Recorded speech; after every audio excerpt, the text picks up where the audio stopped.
सभी को नमस्कार।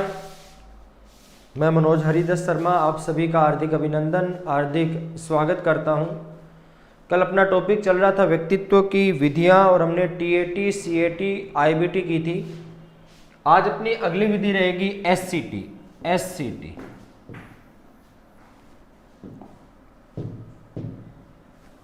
प्रतिपादक हैं पाइन व टेंडलर। प्रतिपादक रहेंगे पाइन व टेंडलर।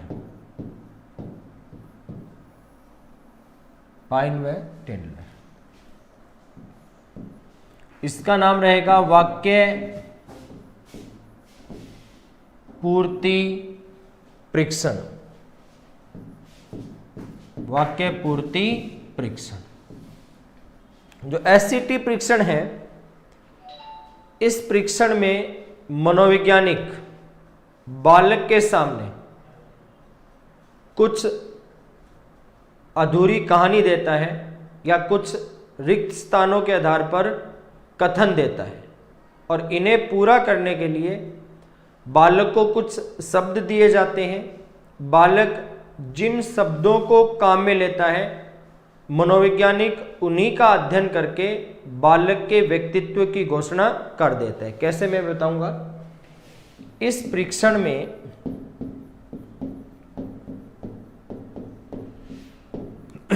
रिक्त स्थानों के आधार पर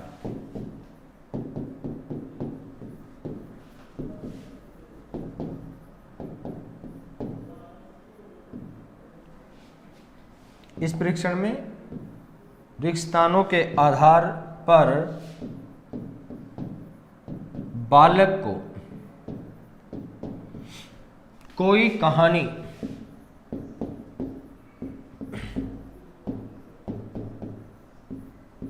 या कुछ वाक्य दिए जाते हैं।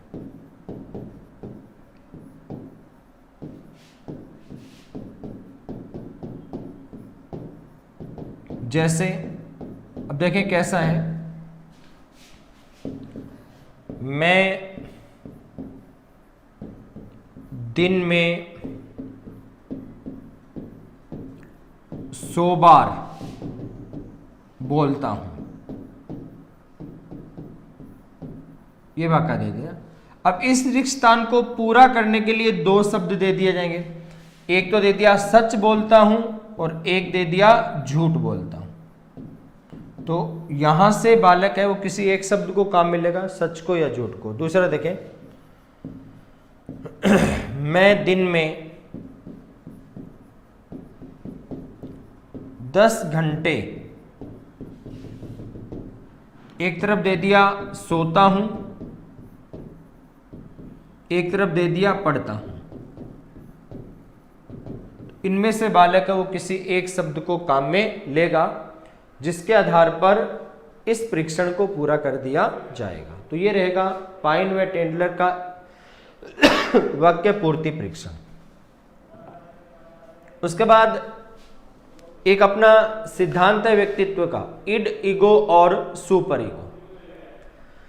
इसी को हम कहेंगे व्यक्तित्व के प्रकार, इसी को कहेंगे हम व्यक्तित्व के सिद्धांत भी। इंपॉर्टेंट रहेगा व्यक्तित्व के प्रकार। पहला है सिगमंड फ्राइड के अनुसार। सिगमंड फ्राइड के अनुसार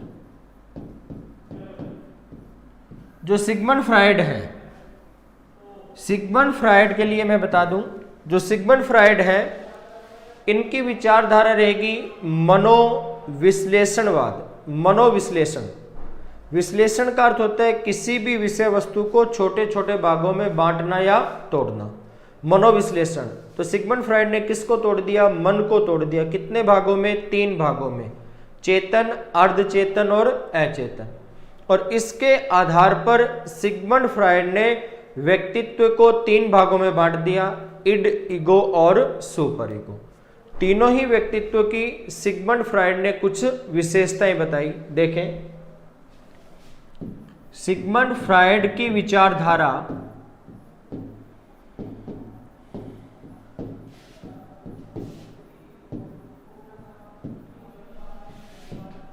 मनोविश्लेषणवाद है, मनोविश्लेषणवाद है।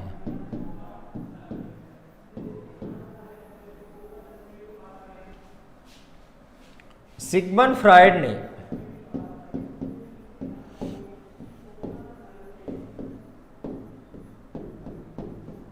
अपनी विचारधारा में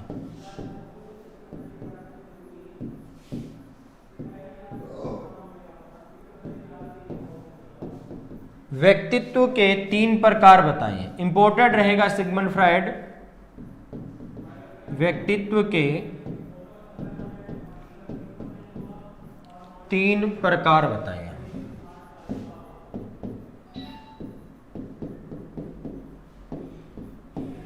देखें कौन कौन सा है। पहला है इड, इसे इदम भी कहा जाता है और इसे इद भी कहा जाता है। पहला ये है। जो इड है ना, इसमें दमित इच्छाओं का निवास होता है। इसमें सामाजिकता, सहयोग और नैतिकता की भावना का अभाव पाया जाता है। अर्थात इसमें सारी की सारी बुरी चीजें होती है, अच्छी चीजें इसमें नहीं पाई जाती है। इसे अचेतन मन के साथ जोड़ा जाता है और ये व्यक्ति के पतन के लिए उत्तरदायी होता है। देखें इड, इसमें दमित इच्छा, दमित इच्छा किसे कहेंगे? व्यक्ति की वह इच्छा जिसे व्यक्ति पूरा तो करना चाहता है लेकिन अभी तक पूरा कर नहीं पाया है। तो इसमें दमित इच्छा और सुख का निवास होता है।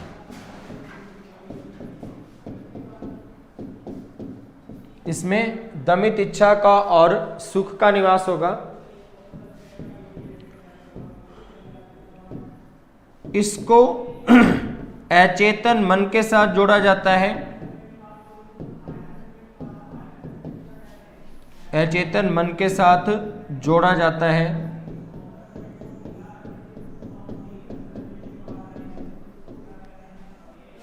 और यह व्यक्ति के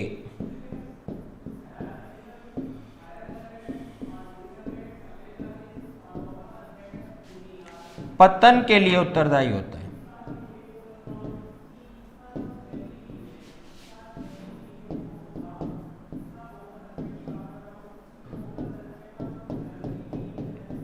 और यह व्यक्ति के पतन के लिए उत्तरदायी होता है। इसमें अच्छी चीजें नहीं होती है, इसमें बुरी भावनाओं का निवास होता है। बुरी चीजों का वास होगा, भावनाओं का निवास होता है।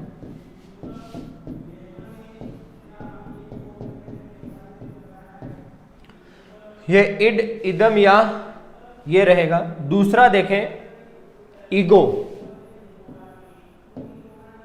ईगो किसे कहेंगे? अहम। इसके बारे में बताऊं मैं क्या होता है। जो ईगो है या अहम है, ये वर्तमान अवस्था है जिसमें व्यक्ति मान सम्मान और पद प्रतिष्ठा को प्राप्त करना चाहता है। ईगो को चेतन मन के साथ जोड़ा जाता है और ईगो की प्रकृति मनुष्य के समान होती है। तो ईगो वर्तमान अवस्था है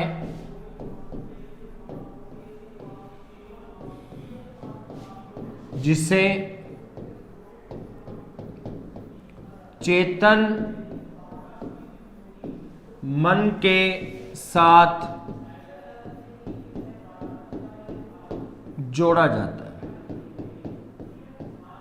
वर्तमान अवस्था है जिसे चेतन मन के साथ जोड़ा जाता है। इसकी प्रकृति मनुष्य के समान होती है।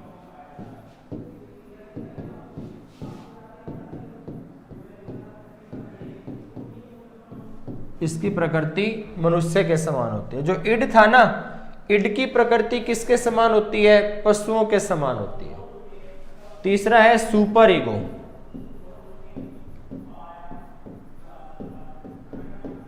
जिसे हम कहेंगे परा अहम।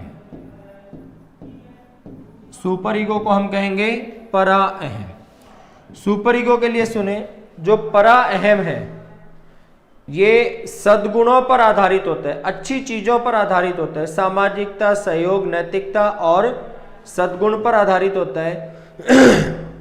इसे अर्धचेतन मन के साथ जोड़ा जाता है और इसकी प्रकृति देवताओं के समान होती है। तो सुपर ईगो, इसमें सद्गुणों को महत्व दिया जाता है,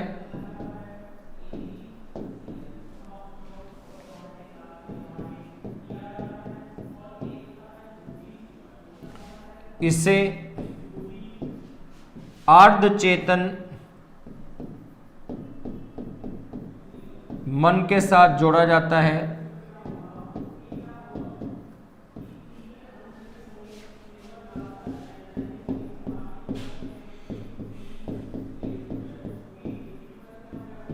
तथा इसकी प्रकृति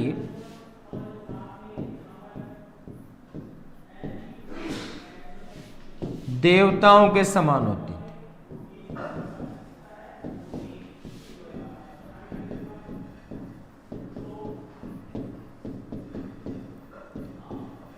इसकी प्रकृति किसके समान हो जाएगी? देवताओं के समान हो जाएगी। तो ये सिगमंड फ्राइड के अनुसार व्यक्तित्व है। दूसरा विभाजन अपना युंग या जुंग का, इंपॉर्टेंट है ये भी, युंग या जुंग। बता दूं मैं, युंग या जुंग की जो विचारधारा है वो है विश्लेषणात्मक विचारधारा। युंग ने सामाजिकता और मनोवैज्ञानिकता के आधार पर व्यक्तित्व को दो भागों में बांटा है, अंतर्मुखी व्यक्तित्व और बहिर्मुखी व्यक्तित्व। जो अंतर्मुखी व्यक्तित्व वाले व्यक्ति है वे एकांत प्रिय, चुपचाप रहने वाले, अपने काम से काम रखने वाले होते हैं। जो बहिर्मुखी व्यक्तित्व वाले होते हैं उनमें सामाजिकता और सहयोग की भावना अधिक पाई जाती है। देखें, युंग की विचारधारा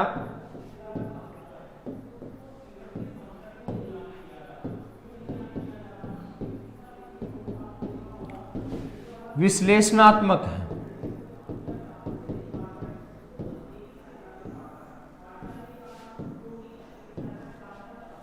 युंग ने व्यक्तित्व के दो प्रकार बताए हैं। युंग ने व्यक्तित्व के दो प्रकार बताए हैं। पहला है अंतर्मुखी,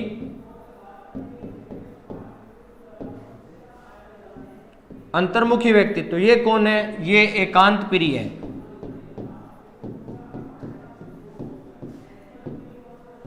चुपचाप रहने वाले,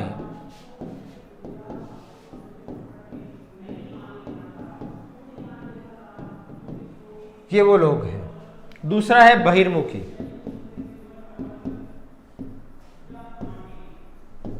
बहिर्मुखी कौन है? इनमें सामाजिकता और सहयोग की भावना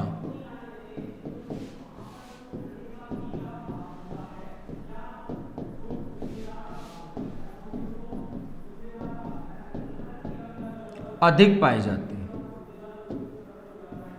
इनमें सामाजिकता व सहयोग की भावना अधिक पाई जाती है। जो युंग है ना, युंग ने मन के दो प्रकार बताए हैं। युंग ने मन के दो प्रकार बताए। एक तो बताया चेतन मन। सिगमंड फ्राइड ने तो मन के तीन प्रकार बताए थे, लेकिन युंग है वो दो ही प्रकार बताता है, चेतन मन और अचेतन मन। चेतन मन और अचेतन मन, ये दो प्रकार। यहां से एक और प्रश्न पूछ लिया जाता है कि सामूहिक अचेतन के साथ किसे जोड़ा जाता है? तो सामूहिक अचेतन के साथ किसे जोड़ा जाएगा? युंग को या जुंग को? सामूहिक अचेतन के साथ किसे जोड़ा जाता है? युंग या जुंग को जोड़ा जाएगा। उसके बाद तीसरा आता है व्यक्तित्व का प्रकार में फ्रीडमैन व रोजेनमैन।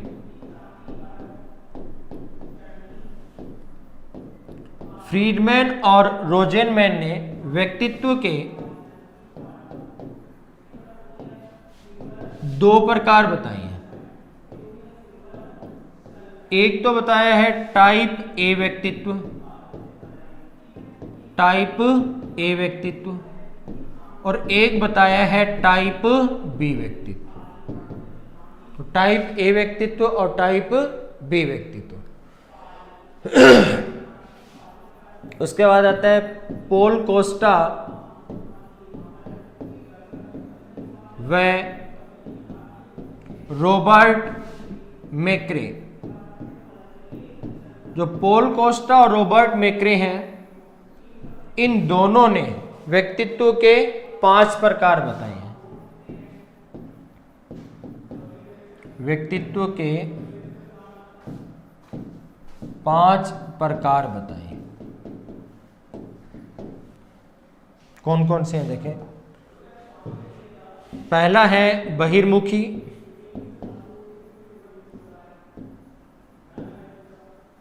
दूसरा सहमतिशीलता,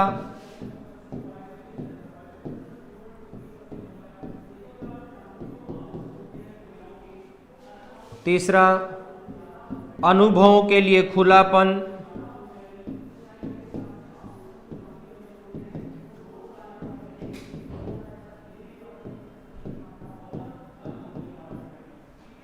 चौथा मनस्ताप, और पांचवा इच्छाएं। तो इन्होंने व्यक्तित्व के 5 प्रकार बता दिए। एक मनोवैज्ञानिक है जिसका नाम है सेल्डन। जो सेल्डन है, सेल्डन ने शारीरिक संरचना के आधार पर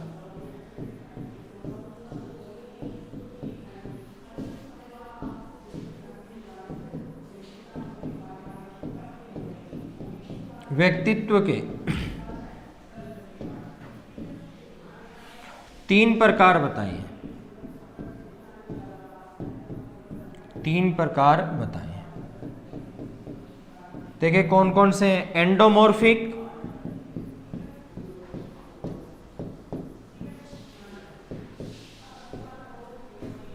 एंडोमॉर्फिक, दूसरा मीसोमॉर्फिक,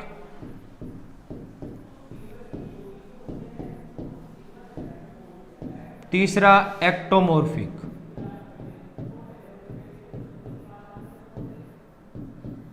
तो ये कुछ व्यक्तित्व के इंपॉर्टेंट प्रकार रहेंगे जो अलग अलग मनोवैज्ञानिक है वो अपने हिसाब से बता रहे हैं। उसके बाद देखें, इसी चैप्टर में एक टॉपिक अपना मनोलैंगिक विकास। मनोलैंगिक विकास इंपॉर्टेंट है, ये भी तब मैं करवा रहा हूं आपको। और मनोलैंगिक विकास का प्रतिपादक कौन रहेगा?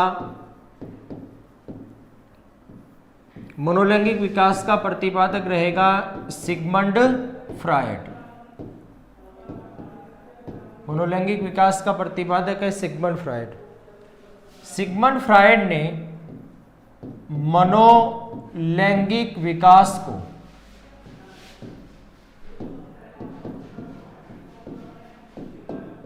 पांच अवस्थाओं में बांटा है।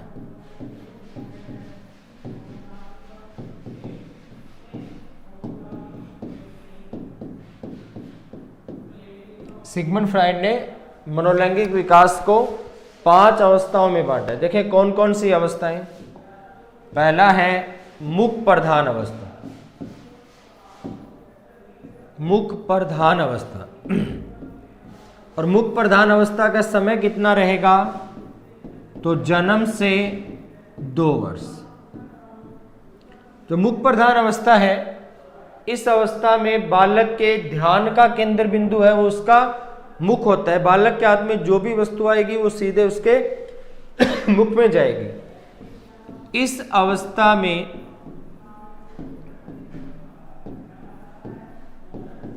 बालक चूसना, काटना और निगलना जैसी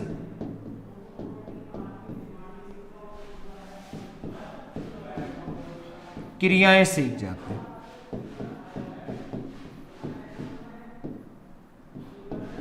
चूसना, काटना और निगलना जैसी क्रियाएं सीख जाता है। एक इसमें दिया जाता है लिबिडो ग्रंथि। जो लिबिडो ग्रंथि है ये यौन ऊर्जा या लैंगिक ऊर्जा के साथ जोड़ी जाती है। लिबिडो ग्रंथि का विकास शुरू होता है मुख प्रधान अवस्था में और इसका पूर्ण विकास हो जाता है किशोरावस्था में। लिबिडो ग्रंथि इसे लैंगिक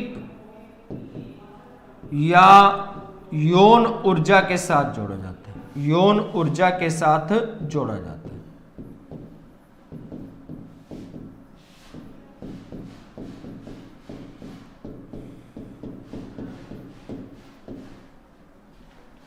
दूसरा आता है अपना गुद्दा प्रधान अवस्था।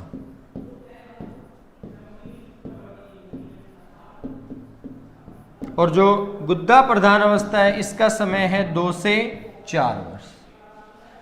इस अवस्था में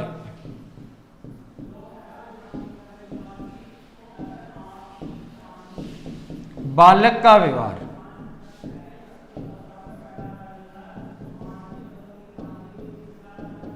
क्रोधी, चिड़चिड़ा और स्वार्थी हो जाता है। क्रोधी,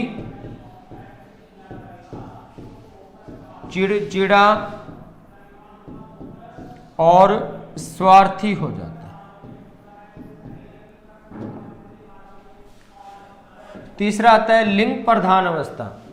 पूछा जाता है, इंपॉर्टेंट है ये, लिंग प्रधान अवस्था।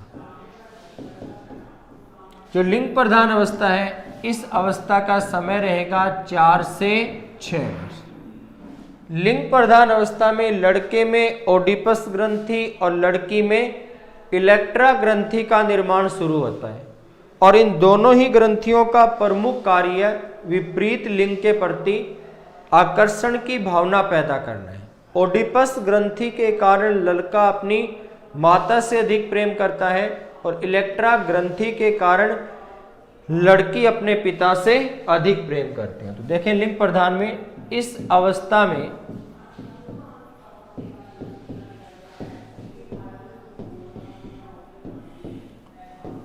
लड़के में ओडिपस, लड़के में ओडिपस और लड़की में इलेक्ट्रा ग्रंथि का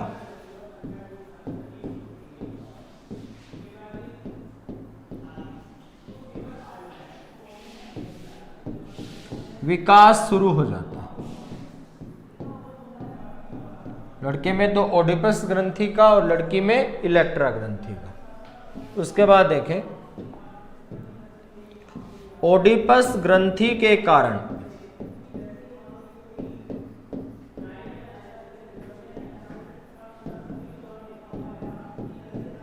लड़का अपनी माता से अधिक प्रेम करता है।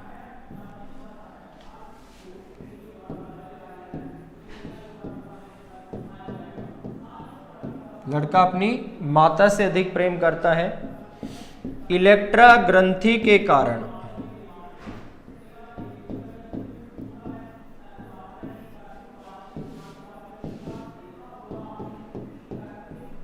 लड़की अपने पिता से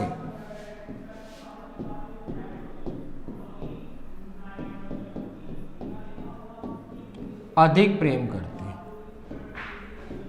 लड़की अपने पिता से अधिक प्रेम करती है। उसके बाद आता है अव्यक्त अवस्था। चौथी अपनी अव्यक्त अवस्था।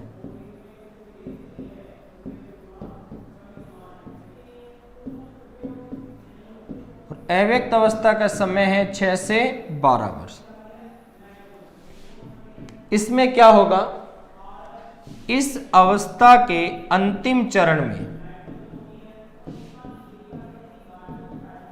12 वर्ष के आसपास अंतिम चरण में बालक में शारीरिक परिवर्तन तेज गति से होते हैं।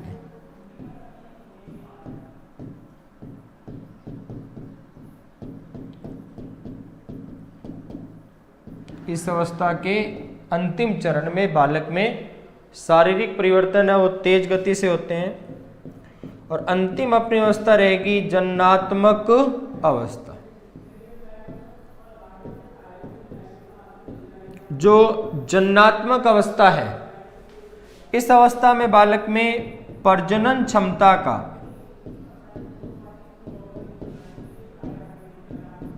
विकास शुरू हो जाता है।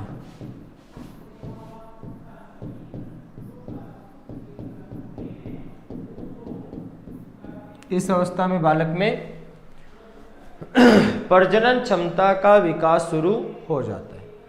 तो ये अपना इंपॉर्टेंट टॉपिक था। उसके बाद अगला टॉपिक अपने शुरू करते हैं, जीवन की चुनौतियां। तीसरा जो पार्ट है उसमें कुछ चुनौतियां दे रखी है, जैसे तनाव है, बगनासा है, दबाव है, संघर्ष है। उनके बारे में हम बात करेंगे। पाठ नंबर अध्याय नंबर 3 है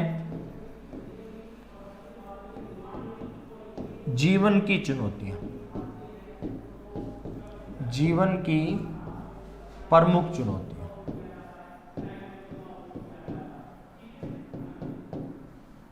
इनमें जो इंपॉर्टेंट चीजें वो देखें। प्रमुख चुनौतियों में एक तो है तनाव, टेंशन। तनाव किसे कहेंगे? तनाव का अर्थ होता है कि समस्त भौतिक सुविधाओं के होते हुए भी जब बालक ने अपनी तरफ से सफलता को प्राप्त करने का कोई भी प्रयास नहीं किया है और बालक असफल हो जाता है, तो बालक की यही मानसिक स्थिति तनाव कहलाती है। जैसे घर वालों ने हमें सारी सुविधा दे दी, उसके बाद भी 12वीं कक्षा में किसी बालक के अच्छे अंक नहीं आए, तो बालक किससे पीड़ित हो गया? तनाव से पीड़ित हो गया। जो तनाव है उसकी पहली अवस्था मानी जाती है डिस्थीमिया। तनाव की अवस्था को मनोवैज्ञानिक नाम क्या कहा जाता है? डिस्थीमिया। तो देखें, तनाव किसे कहेंगे? समस्त भौतिक सुविधाओं के होते हुए भी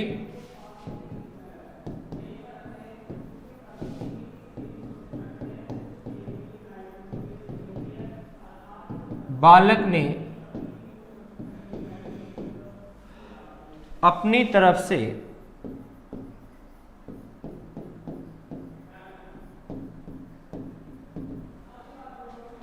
सफलता को प्राप्त करने का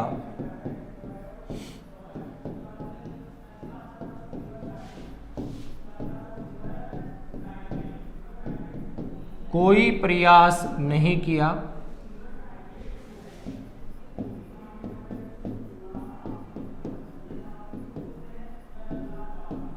वही स्थिति तनाव कहलाती है। और तनाव में एक मनोवैज्ञानिक नाम है डिस्थीमिया।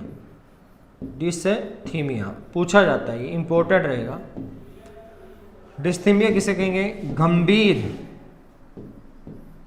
तनाव की अवस्था। गंभीर तनाव की अवस्था। दूसरा देखें, दुश्चिंता। दुश्चिंता किसे कहेंगे? कि जब अचेतन मन की दमित इच्छाएं वास्तविक व्यवहार में आना शुरू कर देती है, तो अचेतन मन की दमित इच्छाएं वास्तविक व्यवहार में आना शुरू कर देती है, तो वही अवस्था दुश्चिंता के नाम से जानी जाती है। दुश्चिंता के कारण बालक है वो कुछ ऐसे कार्य करता है जिसे समाज अपनी मान्यता प्रदान नहीं करता है। जैसे कई बार हम पेपर में पढ़ते हैं किसी व्यक्ति ने किसी महिला पर या अन्य किसी व्यक्ति पर तेजाब फेंका, तो तेजाब किस कारण फेंका जा रहा है? दुश्चिंता के कारण। तो देखें दुश्चिंता किसे कहेंगे? जब अचेतन मन की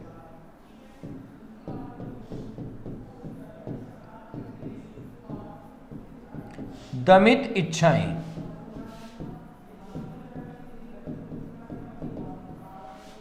वास्तविक व्यवहार में आना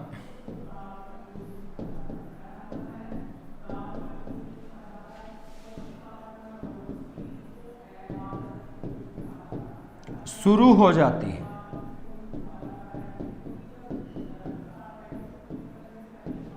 तो उसे दुश्चिंता कहा जाता है।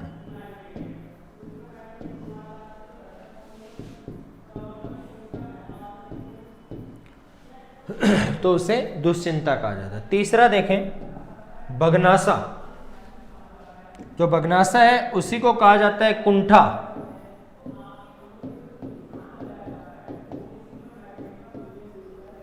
बगनासा के नाम है कुंठा। बगनासा किसे कहेंगे? कि जब कोई व्यक्ति सफलता को प्राप्त करने के लिए बार बार प्रयास करता है लेकिन फिर भी वह सफल नहीं हो पाता है, तो वही स्थिति बगनासा या कुंठा के नाम से जाना जाता है। मान लो एक विद्यार्थी है जो गवर्नमेंट नौकरी की तैयारी कर रहा है, सरकारी सेवा की तैयारी कर रहा है, फिर भी वो विद्यार्थी कभी 1 नंबर से रह जाता है, कभी 2 नंबर से रह जाता है, तो उस विद्यार्थी की जो मानसिक स्थिति है वही क्या कहलाएगी? बगनासा या कुंठा कहलाएगी। तो बगनासा या कुंठा किसे कहेंगे? जब बार बार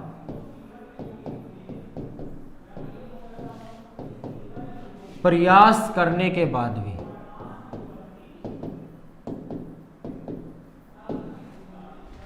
बालक को सफलता नहीं मिलती है,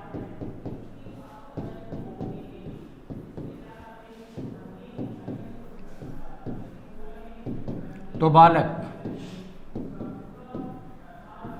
बगनासा का शिकार हो जाता है।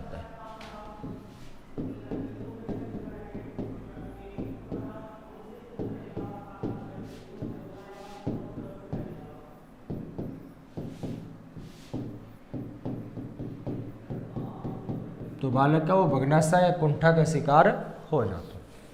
उसके बाद है दबाव। दबाव किसे कहेंगे?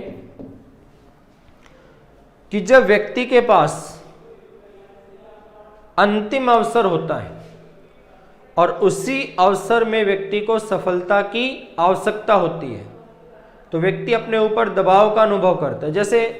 जैसे जैसे आपके 12वीं क्लास के एग्जाम का दिन नजदीक आएगा, आपके ऊपर मनोवैज्ञानिक दबाव बढ़ता चला जाएगा। आपको ये लगेगा कि मैं तो सारा का सारा मैटर ही भूल गया हूं। आपके साथ भी होता होगा कि जो पढ़ा था वो तो बिल्कुल भी मेरे को याद नहीं है। वह स्थिति क्या कहलाएगी? दबाव कहलाएगी। देखें दबाव, जब व्यक्ति के पास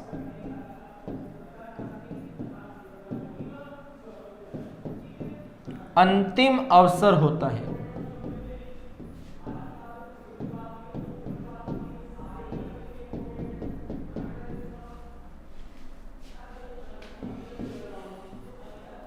और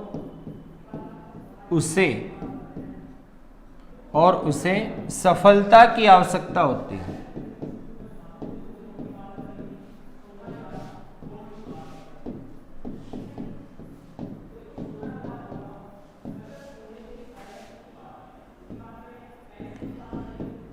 तो व्यक्ति अपने ऊपर दबाव का अनुभव करना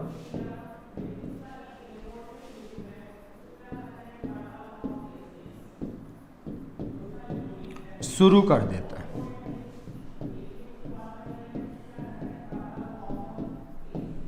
उसके बाद अंतिम आता है इसमें पांचवा, संघर्ष या द्वंद्व।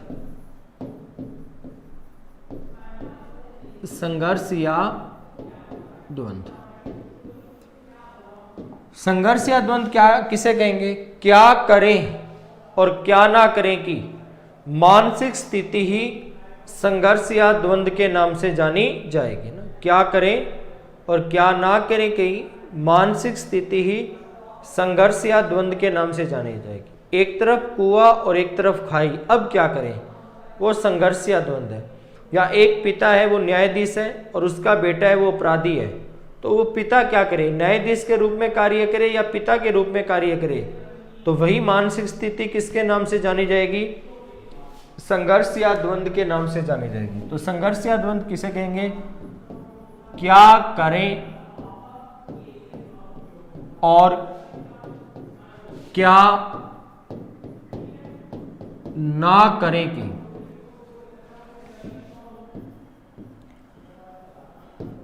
मानसिक स्थिति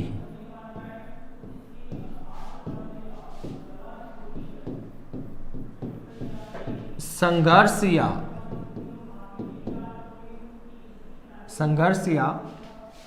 द्वंद्व के नाम से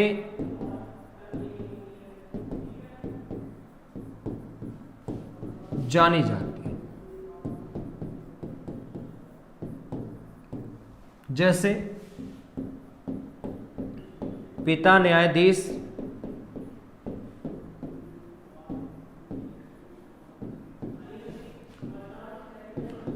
और पुत्र अपराधी। जैसे एक तरफ कुआं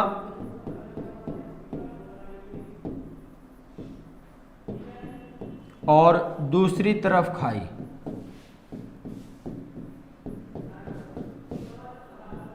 ये चीज क्या कहलाएगी? संघर्ष या द्वंद्व कहलाएगी। दोबारा देखें जहां से हमने शुरू किया था।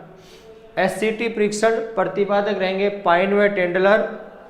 इसे वाक्य पूर्ति परीक्षण कहा जाता है। इस परीक्षण में रिक्त स्थानों के आधार पर बालक को कोई भी कहानी या कुछ वाक्य दिए जाते हैं जिन्हें बालक को पूरा करना पड़ता है। उसके बाद आते हैं व्यक्तित्व के प्रकार। तो सिगमंड फ्रायड के अनुसार सिगमंड फ्रायड की विचारधारा रहेगी मनोविश्लेषणवाद। और अपनी विचारधारा में सिगमंड फ्रायड ने व्यक्तित्व के 3 प्रकार बताए हैं। पहला है इड, इदम या इड। इसमें दमित इच्छा और सुख का निवास होता है। इसको अचेतन मन के साथ जोड़ा जाता है। यह व्यक्ति के पतन के लिए उत्तरदायी होती है। इसमें बुरी भावनाओं का निवास होता है और इसकी प्रकृति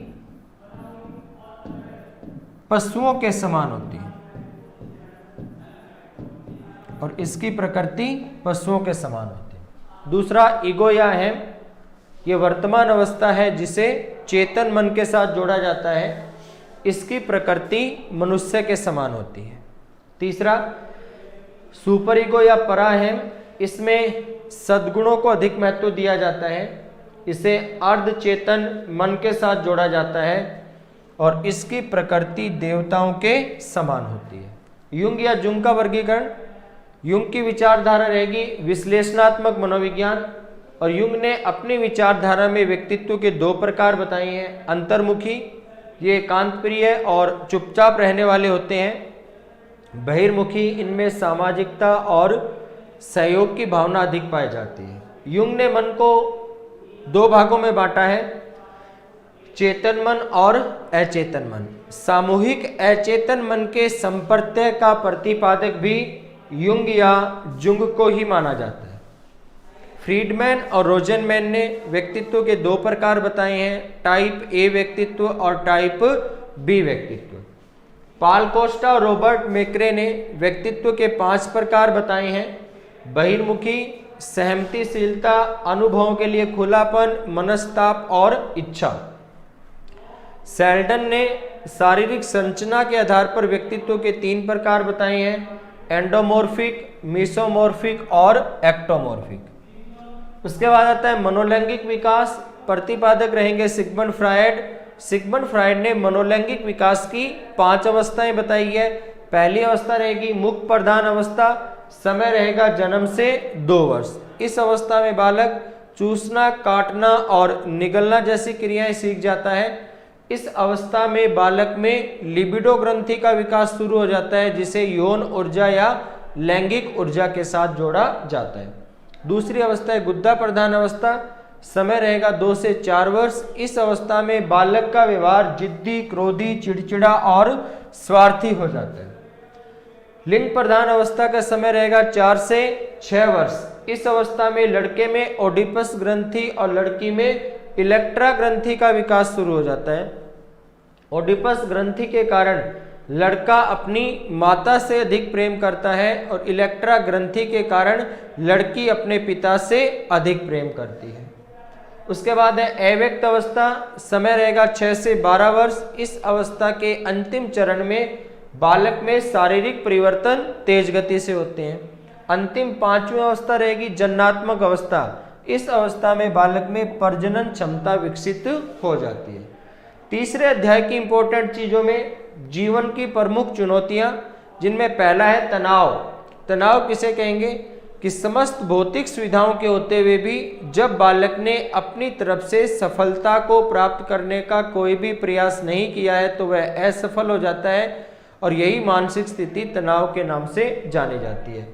डिस्थीमिया, गंभीर तनाव की अवस्था को डिस्थीमिया के नाम से जाना जाता है। दुश्चिंता, जब अचेतन मन की दमित इच्छाएं वास्तविक व्यवहार में आना शुरू हो जाती है तो वही प्रक्रिया दुश्चिंता के नाम से जानी जाती है। बगनासा या कुंठा, कि जब बार बार प्रयास करने के बाद भी बालक को सफलता प्राप्त नहीं होती है तो बालक बगनासा या कुंठा का शिकार हो जाता है। उसके बाद है दबाव, जब व्यक्ति के पास अंतिम अवसर होता है और अंतिम अवसर में व्यक्ति को सफलता की आवश्यकता होती है तो व्यक्ति अपने मस्तिष्क में दबाव का अनुभव करना शुरू कर देता है।